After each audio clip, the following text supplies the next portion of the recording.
Hi viewers, welcome to వనజనాగండి. ఈరోజు మనము స్టీవ్ ఎలా చేసుకోవాలో చూద్దాము. దానికి కావాల్సిన కాయగూరలు తీసుకున్నాను. ఇక్కడ చూడండి, ఉల్లిగడ్డలు తరిగి ఉంచుకున్నాను. తర్వాత చెక్క, లవంగము తీసుకున్నాను. కొద్దిగా అల్లము, వెల్లుల్లి, పచ్చిమిర్చి కూడా తరిగేసుకున్నాను నేను. తర్వాత క్యారెట్, బీన్స్ తరుక్కున్నాను. ఇటువైపు చూడండి, కాలీఫ్లవర్ కూడా తరుక్కున్నాను. తర్వాత క్యాబేజు, టొమాటో, కొత్తిమీర, తర్వాత బ్రోకలీనండి. ఇవన్నీ తీసుకున్నాను నేను. మీకు కావాల్సిన కాయగూరలు తీసుకోవచ్చు మీరు. ఇప్పుడు నేను ఆ మసాలా దినుసులను ఇందులో నూనెలో వేసి వాడ్చుతున్నాను. కొద్దిగా అది వేగగానే మనము వెల్లుల్లి అవన్నీ వేసేసుకుందామండి. ఇప్పుడు చూడండి, వెల్లుల్లి అవి తరిగి ఉంచుకున్నది ఉంది కదా, దాన్ని వేస్తున్నాను. అల్లము, పచ్చిమిర్చి అవి మూడు కూడా ఇందులోకి వేసేసి వాడుస్తాను. ఇది కొద్దిగా వాడగానే ఉల్లిగడ్డలు వేసేసానండి. ఉల్లిగడ్డలను కూడా కాస్త వాడ్చుకోవాలి.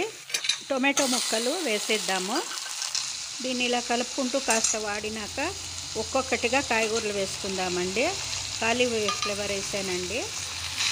ఇప్పుడు క్యాబేజ్ వేస్తున్నాను. దాన్ని కలిపి ఇప్పుడు క్యారెట్, బీన్స్ కూడా వేసేసాను. బ్రోకలీ వేస్తున్నాను.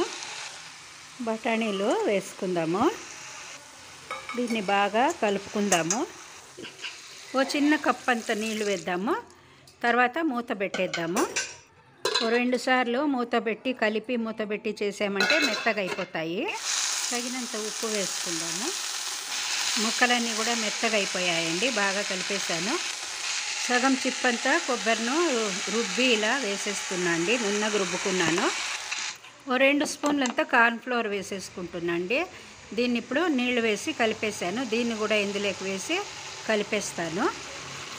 ఈ ఉడుకుతున్న దాంట్లోకి ఇప్పుడు పైన కొత్తిమీర చల్లి ఇది చేద్దామండి. చూడండి, కనపడుతుంది. చాలా టేస్టీగా ఉంటుంది. అందులో కొబ్బరి పాలు వేసాం కదండి, చాలా రుచికరంగా ఉంటుంది. మీరు దీన్ని చపాతీకి కానీ లేకపోతే మనము సేమియా చేస్తాం కదండి, దానికి కూడా వేసుకుని తినచ్చు. చాలా రుచికరంగా ఉంటుంది. మీరందరూ కూడా చేసి చూడండి. చూస్తుంటేనే నోట్లో నీళ్ళు ఊరుతుంది. భలే కమ్మగా ఉంటుందండి. ఇది ఒట్టిదే కూడా మనం ఇది తినేసేయచ్చండి. కాయగూరలు కదా, చాలా మంచిది ఆరోగ్యానికి కూడా. సో మీరందరూ చేసి చూడండి. నేను పైన కొద్దిగా మిరియాల పొడి కూడా చల్లుతున్నాను. మీరందరూ చేసి చూసి ఎలా వచ్చిందో కామెంట్లో పెట్టండి. లైక్ చేయండి, షేర్ చేయండి. కొత్త వాళ్ళు అయితే సబ్స్క్రైబ్ చేయడం మర్చిపోకండి. Thanks for watching.